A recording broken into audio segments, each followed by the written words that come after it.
It was supposed to be a routine Monday press conference. Kevin Stefanski at the podium. Injury updates, a few coachy lines. Instead, the room cracked open. What came out of his mouth didn't read like encouragement or hope. It sounded like a verdict. He didn't gush about potential. He didn't hint at a quarterback duel. He closed the door quietly but firmly on the idea that the Browns' most hyped rookie was suddenly ready to carry this team. Sanders was thrown into the fire in the second half against a ferocious Ravens defense, tried to will plays into existence, and came up short in moments that mattered most. Stefanski's words were polite on the surface. He was trying to make a play, but the subtext was brutal. Throws weren't sharp enough, decision-making wasn't there, and the tape didn't lie. Coaches live and die by what they see on film, not by names or legacy. That's the cold truth few fans want to hear. So what really happened on the field? How much was the defense? How much was the chaos of being sudden thrust into action? And how much was simply rookie mistakes under NFL speed? There are layers here: practice reps, protection issues, and the shadow of bigger roster decisions. And the next chapter is already taking shape. But the one-line takeaway from that press room: performance, not pedigree, will decide who leads the Browns when the lights come on. It was supposed to be just another Monday press conference, the kind coaches sleepwalk through after a tough loss. But the moment Kevin Stefanski stepped behind that podium, the entire room shifted. Reporters leaned forward, cameras tightened their zoom, and within seconds, everyone realized this wasn't going to be the gentle review or optimistic breakdown people expected about Shedeur Sanders' first real NFL action. Something in Stefanski's tone, calm, measured, almost icy, told the whole story before he even finished his first sentence. Sanders had been tossed into the fire against one of the NFL's most aggressive defenses, scrambling, fighting, trying to create something out of nothing. Fans saw flashes of the mobility, the confidence, the raw talent, but Stefanski didn't sugarcoat what happened on tape. He didn't prop up the performance with cliches or talk about promising signs. Instead, he chose his words with surgical precision. Sanders was trying to make a play. The throws weren't good enough, and the decision-making has to be better. On paper, those lines sound harmless, but in coach language, in the NFL's unspoken vocabulary, that was a direct message, a cold evaluation, a reminder that potential means nothing without execution. Stefanski refused to engage in speculation, refused to open the door to a quarterback competition, refused to entertain the idea that Sanders' name, hype, or pedigree earned him anything more than what he produced. He made it clear, almost uncomfortably clear, that Dillon Gabriel remains the starter the second he's medically cleared. No debates, no drama. For a rookie with one of the most famous last names in football, that was a reality check delivered in front of the world. But the more you listened, the more it became obvious. This wasn't about embarrassment or blame. This was Stefanski drawing a line. He's coaching for wins, not headlines. He's evaluating tape, not Twitter clips. And if Sanders wants to change this narrative, it won't come from his last name, his college resume, or his fan base. It'll come from what he does the next time his number is called. The moment Shedeur Sanders stepped onto the field in Baltimore, the atmosphere shifted. The Ravens weren't just defending a lead, they were hunting. And for a rookie suddenly thrown into the middle of a divisional war, the reality hit at full speed. Baltimore's defense is notorious. For one thing, chaos. They disguise pressure pre-snap, then unleash blitz packages that collapse pockets before a quarterback even finishes his drop. And Sanders walked directly into that storm. Mike McDonald dialed up everything. Cover zero looks with no deep help, delayed blitzes designed to confuse young quarterbacks, and edge pressure that forced Sanders to spin, scramble, and survive on instinct. It wasn't a gentle introduction to the NFL. It was a crash course delivered by one of the league's most relentless units. Every snap had a purpose. Hit him, rush him, speed him up, make him guess wrong. And for long stretches, it worked. But the chaos wasn't just coming from the defense. Cleveland's offensive line was already dealing with injuries, missing key players, and trying to adjust on the fly to Sanders' cadence and timing. Veteran guard Wyatt Teller even admitted it took the line a couple minutes to sync. Up with him, and in NFL time, a couple minutes is an eternity. By the time the offense settled, the Ravens had already punched holes in the rhythm Sanders needed to get comfortable. Add all of this together, the pressure, the timing issues, the unfamiliar chemistry, and you get a perfect storm that would rattle almost any rookie quarterback. Sanders showed flashes of mobility, flashes of confidence, flashes of what he could be. But against Baltimore, those flashes weren't enough.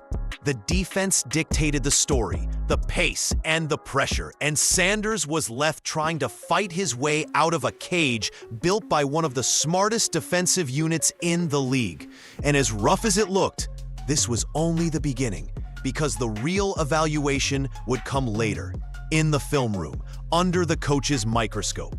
Those two end zone throws, the ones everyone keeps replaying, dissecting, and arguing about, became the turning point of the entire narrative around Shedeur Sanders. And to understand why Kevin Stefanski's comments hit so hard, you have to understand exactly what happened on those plays. Because on the surface, they look like two aggressive, confident attempts from a young quarterback trying to spark a comeback. But underneath, they revealed the gap between raw potential and NFL-level precision. The first throw came in a moment that should have been Sanders' breakout highlight. The pocket collapsed almost instantly, a blown protection, a late blitz. And Sanders did exactly what you'd want from a mobile quarterback. He escaped, rolled out, kept his eyes downfield, and saw a receiver breaking open behind coverage. That's when instincts took over. Sanders launched it deep, hoping for the kind of improvisational magic that turns rookies into heroes. But the ball drifted, just a yard or two off target. But in the NFL, that's the difference between a touchdown and a defender making a play. And the defender made the play. The second throw was even more revealing because it wasn't chaos-driven. It was confidence-driven. Sanders tried again to thread a pass into the end zone, believing he could squeeze it past tight coverage. It showed moxie. It showed fearlessness. But it also showed the one thing rookies struggle with most: judgment. At the college level, those windows exist. At the NFL level, they close instantly. Sanders tried to beat a spark, but the precision wasn't there yet.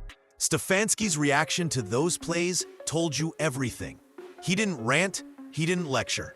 He simply said Sanders was trying to make a play, that the defender made a nice play downfield. It sounded polite, almost supportive, until you read between the lines. What he really meant? The reads weren't clean, the placement wasn't sharp, and both attempts left points on the field. And that's the harsh truth Sanders faces now. The talent is real, the aggression is real, but until the judgment matches the ambition, those near-miss moments will keep haunting him and shaping how this coaching staff sees him. In the NFL, the biggest secret no one talks about is how unprepared most backup quarterbacks really are. And not because they lack talent, but because of how the entire system is built. Kevin Stefanski pulled the curtain back on that reality without ever saying it directly. When reporters pressed him about how reps are divided between Dillon Gabriel and Shedeur Sanders, his answer was calm, honest, and brutally revealing. The starter gets almost all the meaningful practice reps. Always has, always will. That might sound harmless, but it creates a massive catch-22. Backups are expected to be ready at a moment's notice, ready to run the offense, ready to build timing with receivers, ready to command a huddle, yet they barely practice with the starters. Sanders has been working with second-string players, running scout team looks, mimicking other teams' offenses. He's getting mental reps, which coaches swear by, but mental reps don't build chemistry. They don't build timing. They don't prepare you for what an actual game feels like. Then, halftime of a divisional game hits. Gabriel enters concussion protocol, and suddenly, Sanders is expected to walk in cold and execute like he's been leading that unit all year. The receivers he hasn't thrown too much, now he has to hit them in stride. The offensive linemen he hasn't synced with, now he has to trust them instantly. The pace, the noise, the pressure, it all speeds up, and he's expected to match it with zero warning. Stefanski didn't use this as an excuse, though. That's what made his comments so striking. Most coaches hide behind the tough situation narrative. Stefanski didn't. He evaluated Simo Sanders as if he were the starter. Same standards, same expectations, same scrutiny. It was a subtle yet unmistakable message. You don't get graded on circumstances, you get graded on results. And that's the quarterback reality Sanders is facing now. The system doesn't give backups the reps they need, but it still demands that they perform when thrown into the fire. It's unfair. It's harsh, but it's the NFL. And until Sanders earns first-team reps the hard way, he'll be stuck trying to master a job most players don't even get to fully practice. When Kevin Stefanski was pressed about who would take first-team reps heading into Raiders Week, his answer wasn't just vague. It was strategic. He didn't commit to Shedeur Sanders. He didn't lean toward Bailey Zappi, and he didn't close the door on Dillon Gabriel making a quick recovery, even though Gabriel was still dealing with concussion symptoms. Instead, Stefanski said they would work through that over the next few days and update everyone on Wednesday. That one line sent a ripple through the entire quarterback conversation. Because if Sanders were firmly next in line, Stefanski would have said it. Coaches usually don't hesitate when the depth chart is straightforward. But this hesitation, this careful wording, it hinted at something deeper. The possibility that the Browns aren't fully sold on Sanders running the show, even for a single game. And when you look at the team's options, the picture gets even more complicated. Bailey Zappi is sitting right there. He's not flashy, he's not the future, but he's started real NFL games, something Sanders hasn't done. For a team with playoff hopes and a defense playing at a championship level, the idea of rolling with experience over upside has to be tempting. And Stefanski's non-commitment quietly opened that door, even if he didn't say it out loud. Then there's the shadow looming over everything. Deshaun Watson, locked into a fully guaranteed deal, sitting on the PUP list, and still an unanswered question. Stefanski said Watson was doing a great job in meetings, but his timeline, his status, even his long-term role on this team, none of it is clear. And that uncertainty hangs over every quarterback decision the Browns make. So now the Browns are juggling three different timelines: Gabriel's health, Zappi's experience, Sanders' development, and behind all of it, the massive contract of a quarterback whose future remains a mystery. That's why Stefanski's answer felt so loaded. It wasn't just coach speak. It was a glimpse into a depth chart with far more tension, doubt, and urgency than the team wants to admit. The stakes surrounding the Browns right now aren't just high, they're suffocating. This isn't a rebuilding team taking its time with a young quarterback room. This is a franchise that walked into the season expecting to compete, powered by one of the most terrifying defenses in the league. And nothing illustrates that pressure more than what happened on Sunday. While the offense struggled to find rhythm, Myles Garrett went nuclear. 4 sacks, constant disruption. A performance that should have been the backbone of a statement win. Instead, it became the backdrop to a loss that left the locker room tense and frustrated. You could feel it in the post-game comments. Devin Bush subtly pointed out they need to do more for Garrett so his dominance doesn't go to waste. That wasn't a random remark. That was the defense calling out the offense without saying names. And when a locker room starts dropping comments like that, every position on the offensive side feels the heat, especially the quarterback. Cleveland is also stuck in one of the toughest divisions in football. The Ravens and Steelers aren't just good. They're built to win ugly, grind games out, and punish every mistake. In a division like that, a single turnover, a single missed read, a single breakdown can swing the entire playoff picture. There's no room for developmental growing pains, no patience for slow progress, no tolerance for long learning curves. And hovering over all of it is the noise outside the building. Reports of a break-in at Sanders' home during his debut. Reactions from former players. Online debates tearing apart every throw. It all adds fuel to a fire that was already burning hot. Some of it is speculation, some of it unverified, but all of it builds pressure on a rookie still trying to find his footing. So when Stefanski evaluates quarterbacks, he's not just thinking about potential. He's thinking about Garrett's prime years, the division race, the playoff window, and the weight of every loss. That's why his words were so firm. That's why his tone felt sharpened. The Browns don't just need a quarterback who might be good someday. They need someone who can deliver wins right now. If there's one thing Shedeur Sanders needs right now, it's a roadmap. Not just for surviving the NFL, but for earning the trust of a coaching staff that clearly isn't ready to hand him the keys. Stefanski's message wasn't meant to bury him. It was meant to outline exactly what's missing and what has to change. And for Sanders, the path forward is challenging, but absolutely doable if he embraces every step. First, he has to attack the mental side of the game. Stefanski emphasized learning from every single play, which is coach speak for studying film until the game slows down. Sanders needs to break down disguises, understand why defenders baited him into certain throws, and anticipate pressure instead of reacting late. Processing speed is the difference between a near touchdown and a turnover, and that improvement only comes from obsessive film work. Second, his mechanics must tighten. Those two end zone throws weren't just unlucky, they exposed small flaws in footwork and ball placement that defensive backs feast on. Sanders has the arm talent, but the NFL demands pinpoint precision, especially under pressure. Clean drops, consistent base, a quicker release. Those details turn missed opportunities into points. Third, he needs reps, real ones. If Gabriel remains in concussion protocol, Sanders could get his first real week of practice with the starters. That's where timing, chemistry, and rhythm finally start to form.